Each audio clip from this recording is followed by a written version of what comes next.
my session this afternoon is going to be to try and capture this amazing scene that I went by the other day. Look at that cloud structure. These lovely blues, ultramarine here, and then this great big lump of white fluffy cloud here, and the shape of this bank of misty, softer cloud, and in the distance we've got the clouds as well. Nice tree line as well breaking in. So I'm going to try and get this in, these greens.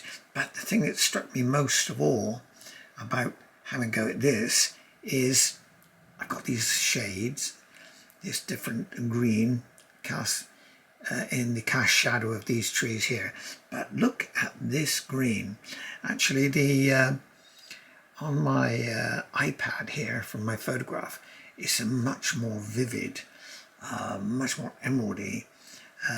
Looking through my camera now, looking at the recording of it now, I can see it is portraying it a little bit yellower. But anyway, we can have a go at this, and with artistic license, of course, we can, whatever makes a good painting is what we're after, not necessarily slavishly follow the photograph, because well, if you want a photograph and you want accuracy, go straight for that. But if it's a painting you want, then we can move things around to suit us. So if it works as a painting, that's the key thing I've got to do. Right, so let's get on with that.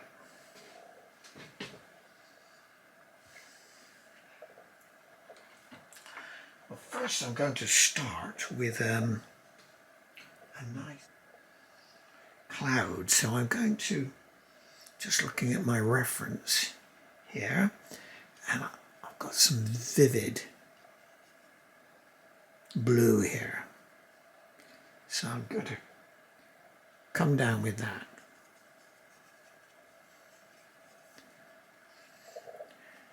Not fiddle with it too much. I've got here a nice big lump of cloud of blue. This will all be my white cloud, so I'm going to carve out into that, try and get my shape of that cloud. It fades a little bit in the distance, of course, but I've got a big lump of vivid blue sky here. So again, we'll cut in to our clouds using the white paper as our cloud.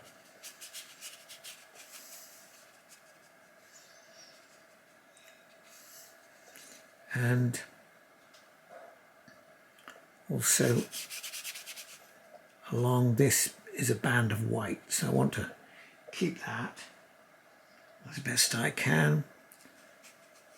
Some gentle blue there coming through. So I've got to soften up some of these edges as well. A little bit of water, I think, will soften the soft, that vivid blue. I don't want these sharp edges. Can you see how I've just smudge away at the hard edge?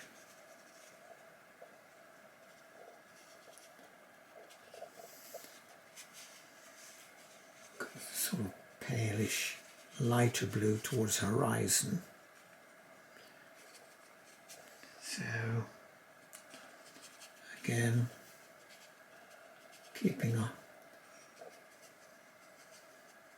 trying to preserve our white of the sky. So those clouds there.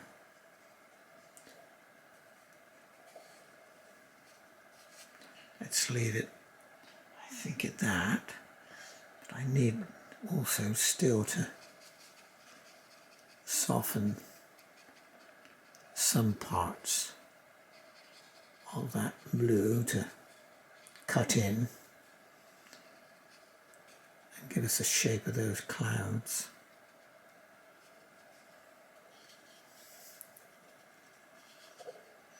We've got to remember it will dry probably 40% or so lighter, so bear that in mind when we put this colour, but let's go with that. Right, now let's get this big broad sweep of green in there. So I'm going to use some of my sap green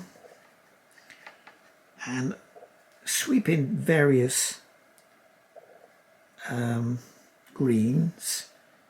So I've made various puddles there. I've just picked up a big lump of hookers, but I think I'm going to go in with a fairly light colour. I think I'll have a little bit of sap and a little bit of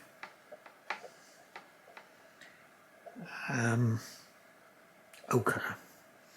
So I'm using a big brush and I'm just going to sweep it in. We must remember in watercolour we build it up with layers. This watercolour is transparent, so we can, but we start with our lighter colours.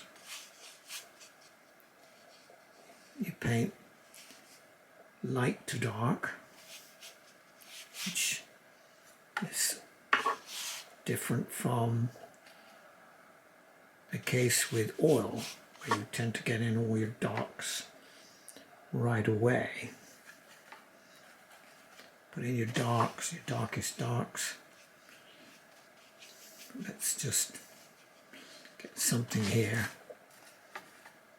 the mixture here.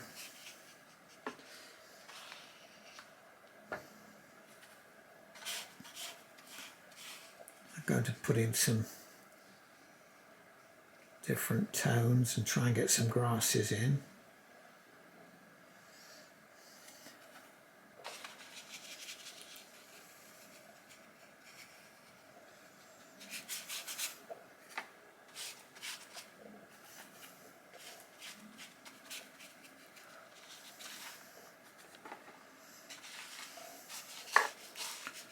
Right, let's leave that for a moment. I can drop in different, although along this edge I think perhaps there's a big slab of trees along here, comes down right down here, so working on the principle of getting the layers in, let's just put a hint of our tree line here with some of these greens, although that's going to be considerably darker. So I can just put some mixed greens with a little bit of hookers there.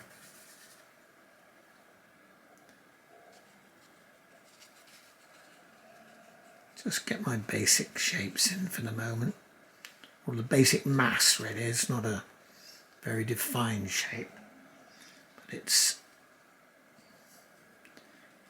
want to be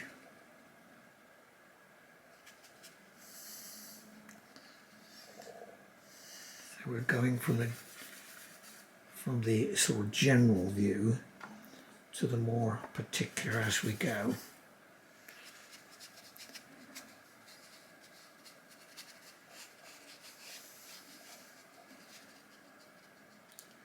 And you've got to remember, and don't be faint-hearted if you're new to watercolour painting, is to be brave. Don't be daunted, because all paintings, it doesn't matter how long you've been painting, they all go through this ugly phase. You think, oh no, this is not working, you say to yourself. And it's very easy to give up there and then on that particular painting, or even painting in general. But I've learned the received wisdom is no, don't. Just persevere, and you'll be surprised how it can suddenly take on it some meaning and some success that you're looking for. So my tip is, don't be faint-hearted, be brave, and hang in there. So let's get some more dark in that tree line though. If you squint your eyes, you will see, the tonal values that you need. So I don't hardly need to squint my eyes at this point. This is just so much darker is required. So I've got some Payne's grey here. Put some different greens, a little bit of ultramarine.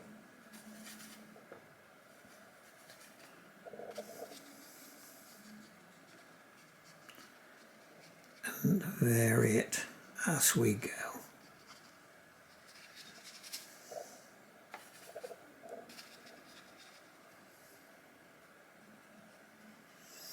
I'll be able to feather the edges later to give some sort of more tree shape. Just get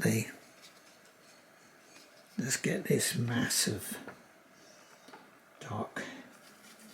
darks in.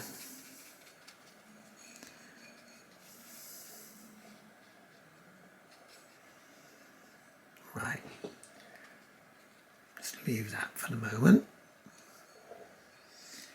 And now I think we got to, actually, well, I've still got this fresh green from my sap green. I'm going to go with that because it's quite a contrast to this. Because that will be made darker still.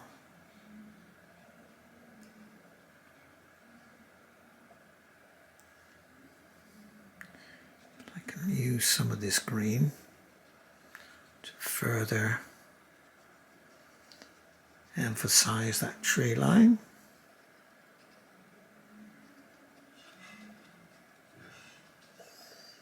Now what we've got to do is get something along our horizon line.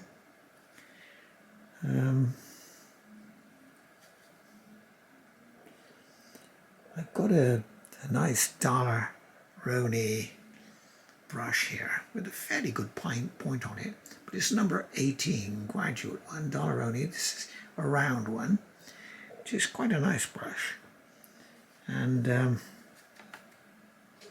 fairly durable too. So I'm trying to get something in here now.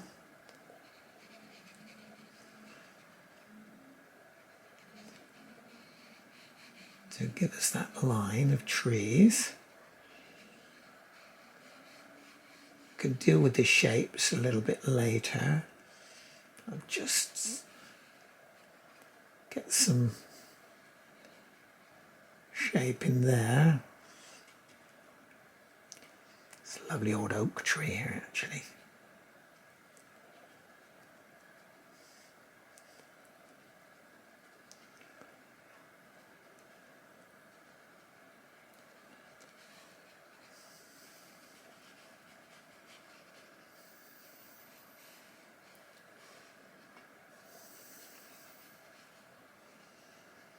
Again, I'll be able to vary the tones, put in some darker ones over the light ones, because further in the distance the lighter colours become and tend to be a little bit bluer as well.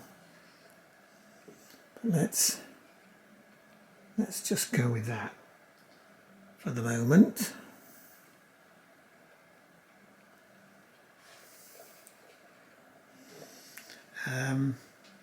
And then I think I could stroke this up a little bit using the edge of the brush to try and suggest some of the tree shape. But I'll be using a finer brush, a little fan brush perhaps, down away. Again, we can, while I'm looking at it, I can see how I still need more darker colours, or darker tones, I should say, in here, in the shadow. And as this is still wet, you'll note it diffuses into it. It bleeds into it. That's what you want right now. Not always the case, but it'll suit our purpose right now.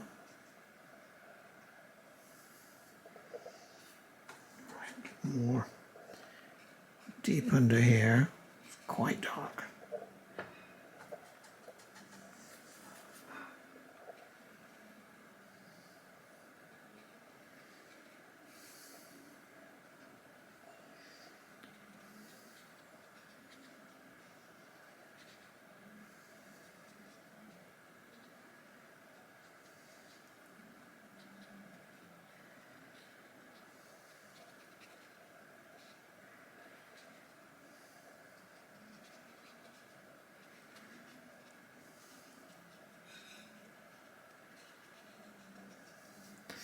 Can't paint every individual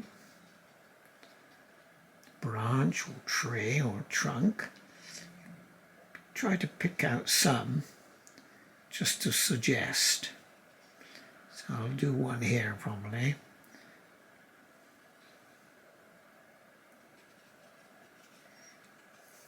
So let's leave that for the moment. And I'm just looking, this is still has to be a bit darker on that line.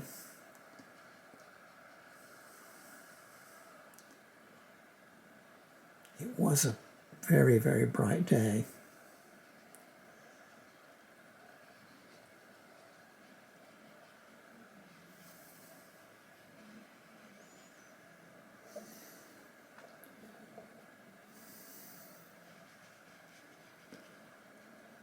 And they're almost silhouetted against the skyline as well, because it's so bright.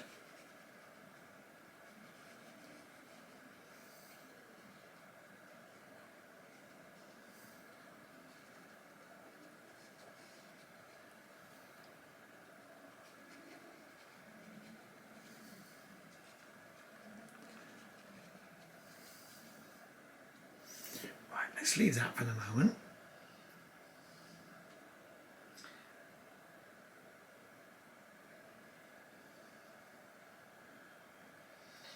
I think now I ought to try and address this grass. It's dried out a little bit now. It's a little bit drier, so I can try and get more of the tones that I'm looking for.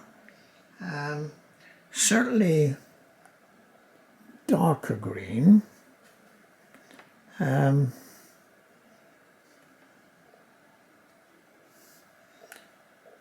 It's also got this bright, actually I've got a nice green which I've recently purchased. It's what I call phthalo green, and you have to be very careful with it actually.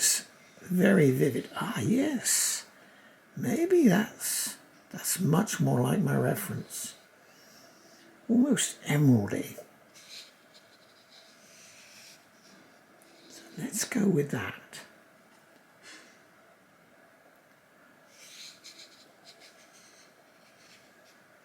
And I can blend it with the other greens I've got.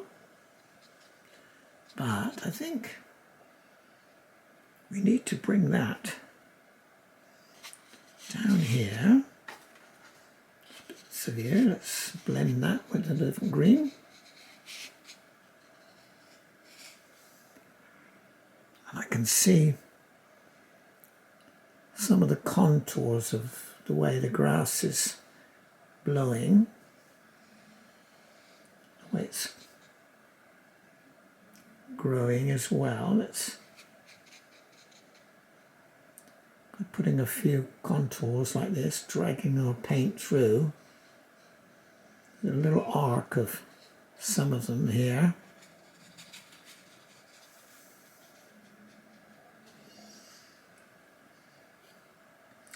I think I'll put a bit of cadmium yellow though, because it was warm. You need a green, sort of fairly yellowy colour to give you warmth as well.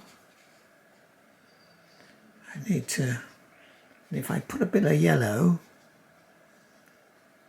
on that dark edge perhaps, that will emphasize the dark. And in our foreground over here, we have some much yellowy sort of vegetation. So I've got a bit of raw sienna here.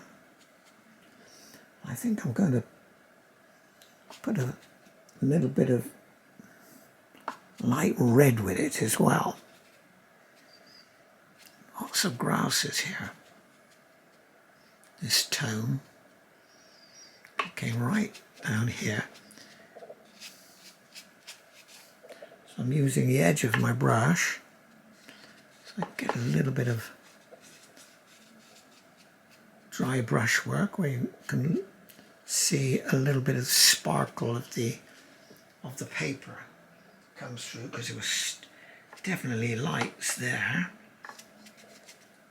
So I'm going to just flick this up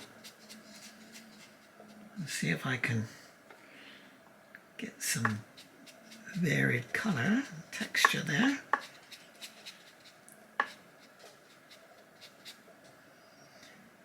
Yes, there's some here as well. Let's mix some raw sienna.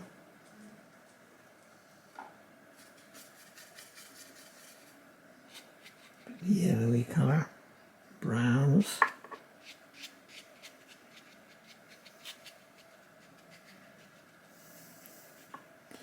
I think I'm going to put a little bit of violet as well to try and pick out some of the, yes, that's it, I can see it now. Some tones, the grass. We can be a little bit bolder with that purple. That's it.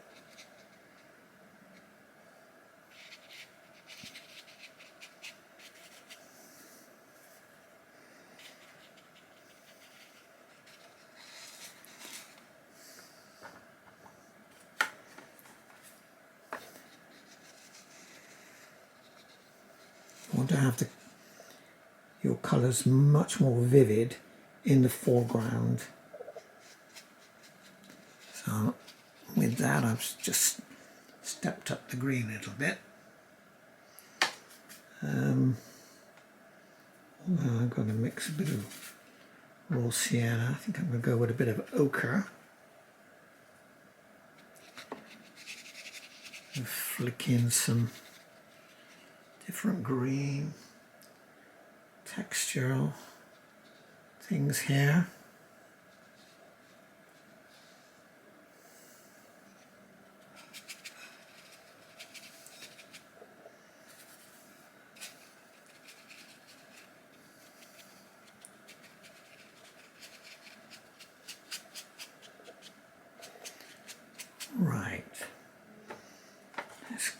bit of orange as well.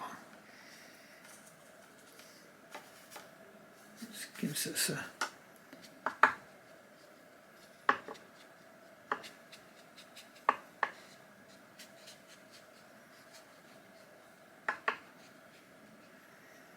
right.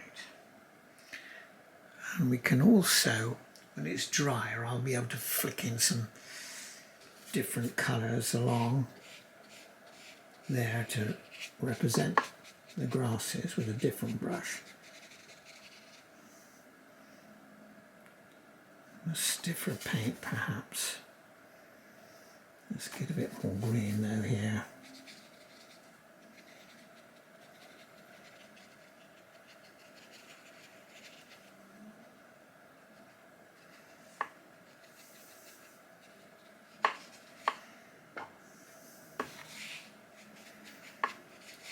Try and sweep in.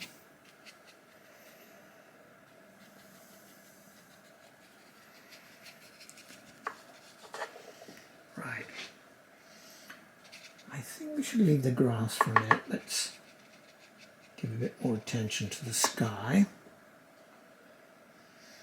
And this is obviously white. I want to keep a good lump of white there, but I need to introduce some shadow to give some form to this. So let's clean off my brush a little bit and get a little, I think we need a little red with a little bit of, no, it's cadmium red, but we'll put a little bit of ultramarine in it and a little bit of raw sienna, perhaps. Yes, I think we could do that. And that should give us a bit of a shadowy colour on the undersides of some of these clouds.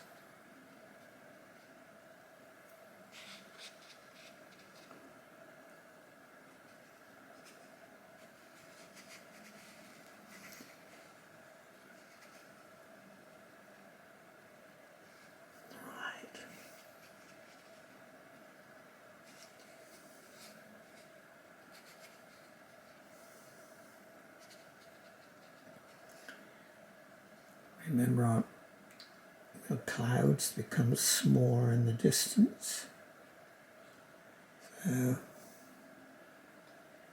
let's try and stay with that for the moment. I need to soften up this. It's too hard an edge there. So I need to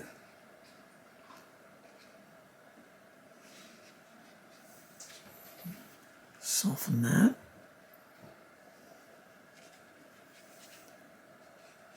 There.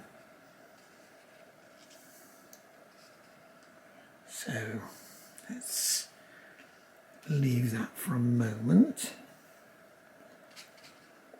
I think actually I could go a little bit more with that phthalo.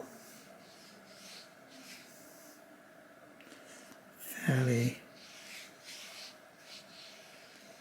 it's a very striking emeraldy green.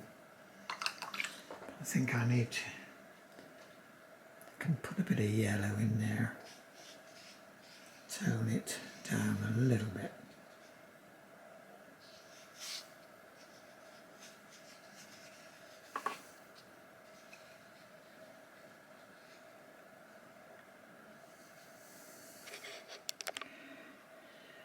Now I think the time is, we should put a bit of texture in. So I've got a little fan brush here. So let's see if I can get some shape on edges to this little section here.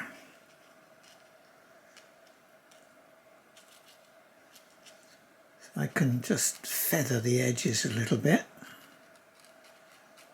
to suggest our trees. But a little different. Wouldn't see much, of course, in the distance here. Let's just put some texture in our grass as well.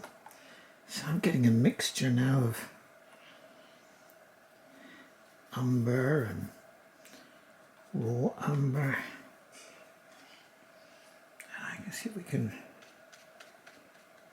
This is fairly dry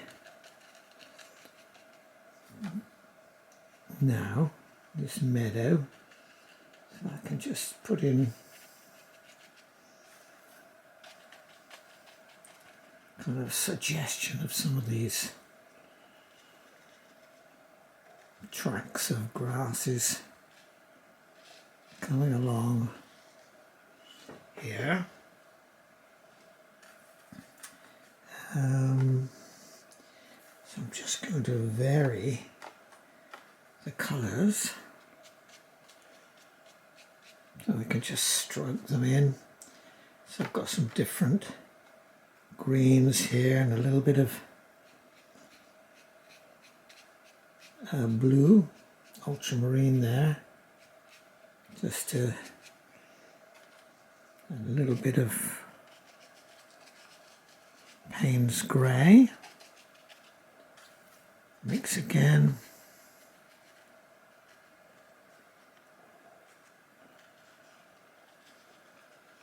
and try to keep those little directional clues there.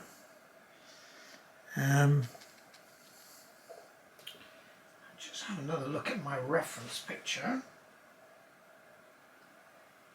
Yes, and they're quite some nice browns, warm colours here in our foreground. So I think I'm going to do a few of those.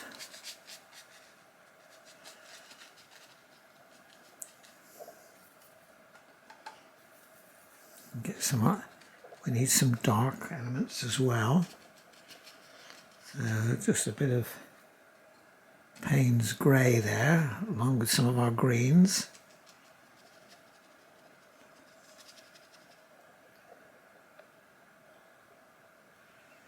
I can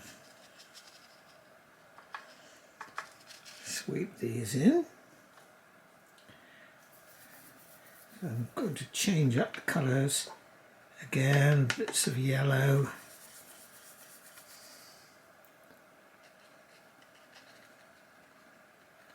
Mix with our different greens. As I say, we want it much more vivid in the foreground. It's always a lot more. We can use our fingernail as well. Suggest some greens coming in here. I've still got this little bit of white from the paper, you can see there. So that adds a little bit of sparkle. So I've got a bit of phthalo green there, came in. Let's put a bit of some of these reds. And they can give you some grassy colours as well. It's dried grass. So I'm standing back now to consider it.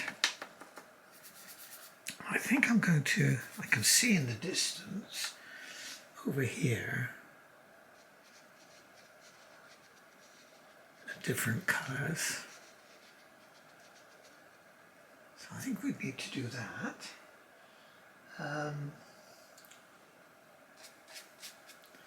We can still flick in with our fan brush here.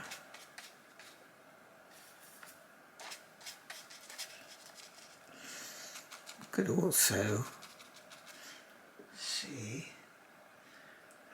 still need to darken up on certain things though.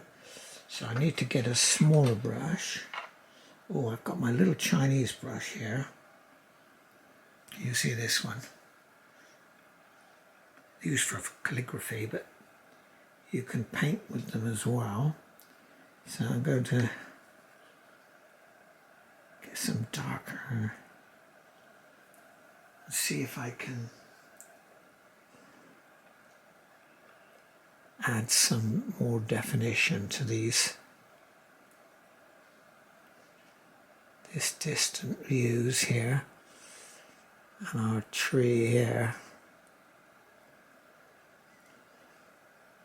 Try and make that stand out a little bit. You can see I've got the darker tone in front of the lighter tone. That will help us a little bit more definition here. Let's darken up again. Really quite dark.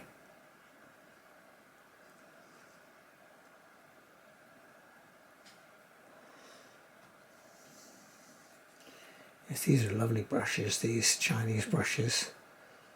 You can buy them off the internet for very little money. They really are useful.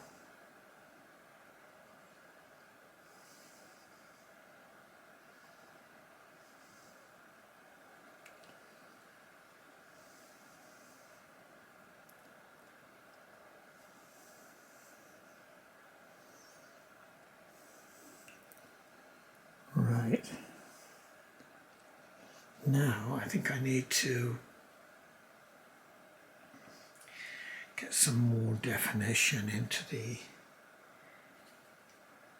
into our line of trees here. So let's see if we can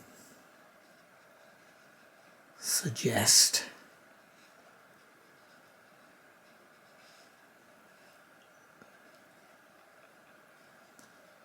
some sticks and twigs and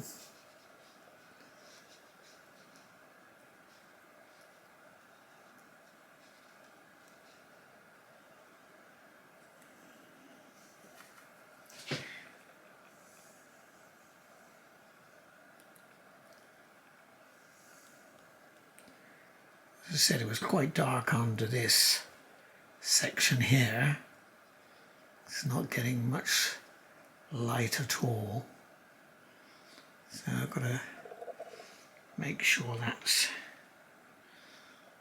we've got that covered. Yes, that looks a lot darker, but I think in reality I need that. Because with watercolour it's all about contrast, light and dark. Strange enough, if I put dark here, these lights look lighter. I haven't changed them in one jot, but it's just the way that your eye works. Much darker here. Let's get it in there.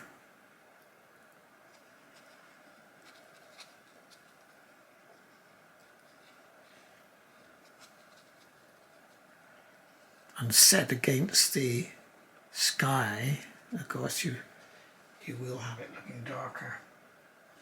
But I think I could, let's see if I could hint at some of these trunks here. Let's put a bit of white with my raw sienna, so I can get some lights in here.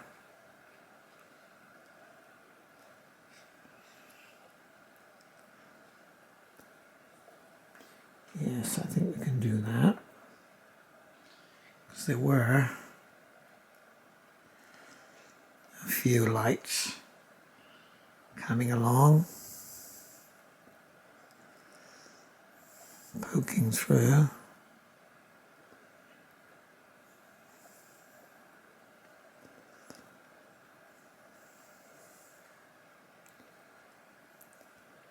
And we could put some more lighter colours in our grasses in the foreground here. Let's step that up a little bit.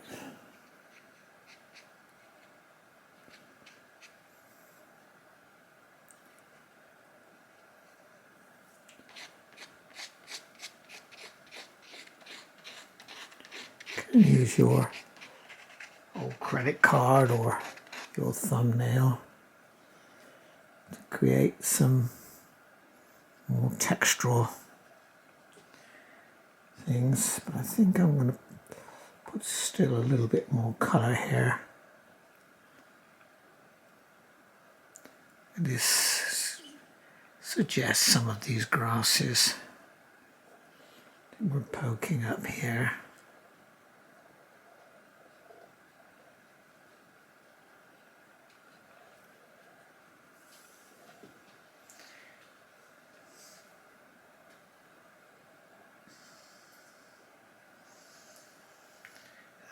I wonder what I think I could lift my tree line a little bit higher actually to make more of it.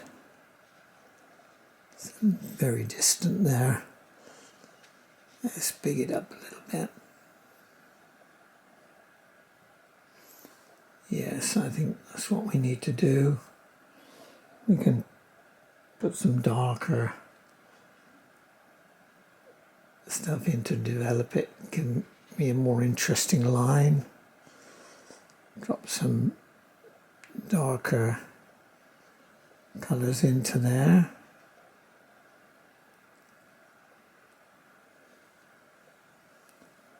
Right, how does that look? Are we getting anywhere?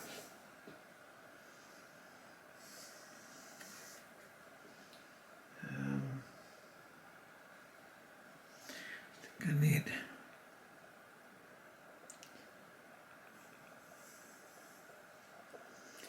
yes, I've got these streaks coming into that lighter area so you can see them a little bit better, but I can also put some yellows in here, some oranges,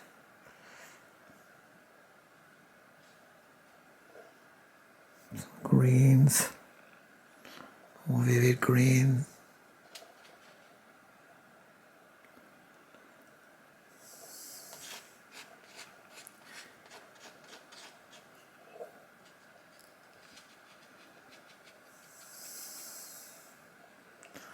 I think I'm going to step up that a little bit. As I said, it's the cast shadow from this tree line. Try and vary the shape a little bit, as it did come out.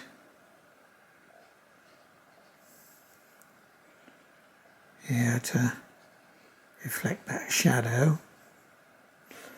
In fact, I think I'll put a little bit of blue in there to darken it.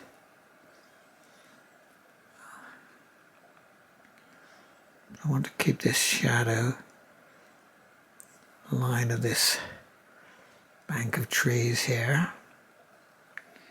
So let's get some more colour in there. I think we can do that.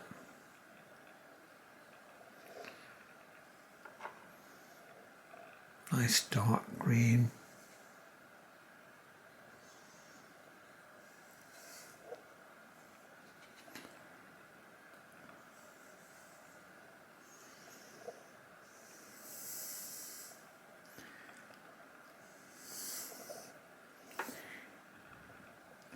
Using some streaks of Payne's grey now to try and delineate some of these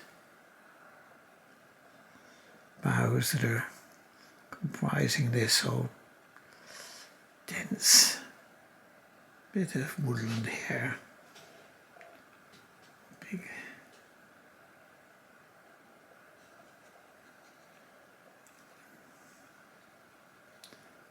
very, very dark.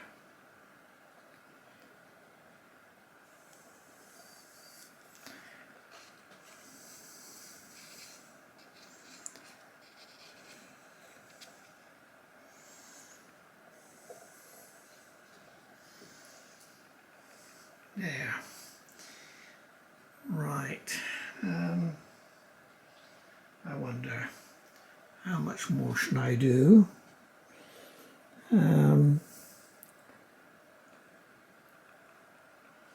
Make sure this is reading tree-like. Let's raise that up a bit so we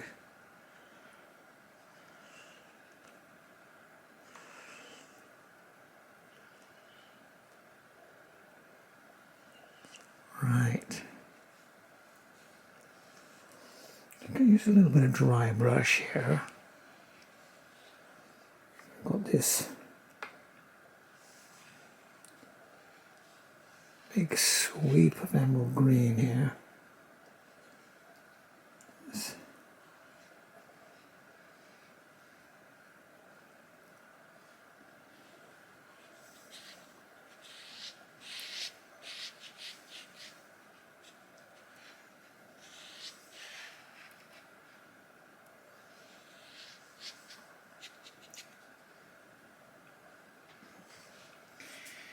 I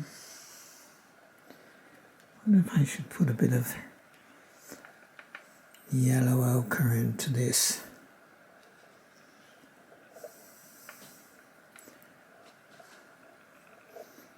Yes, that's always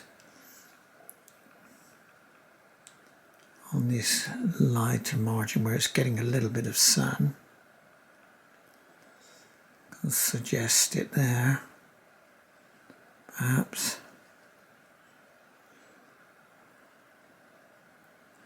Just raise that lighter greeny bit up, perhaps. Break that edge a little bit.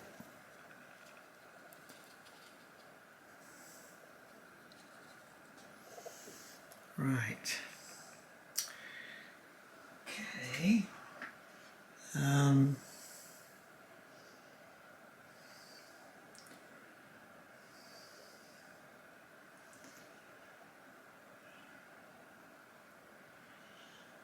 wonder if I should risk putting a little bit more definition in our sky. A little bit of purple, perhaps. A little bit darker there.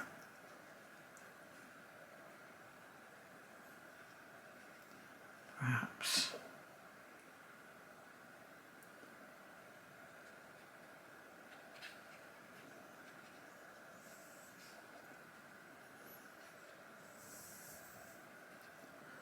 Right. Okay, I think I should perhaps leave it this before I overwork, which is always the danger. So keep that soft. Well, if you like this, what I'm doing here, please touch the subscribe button and give me a like. That will encourage me to do more and keep churning these out. So hope you you like it. But anyway, I'll leave it at that. So thanks for watching.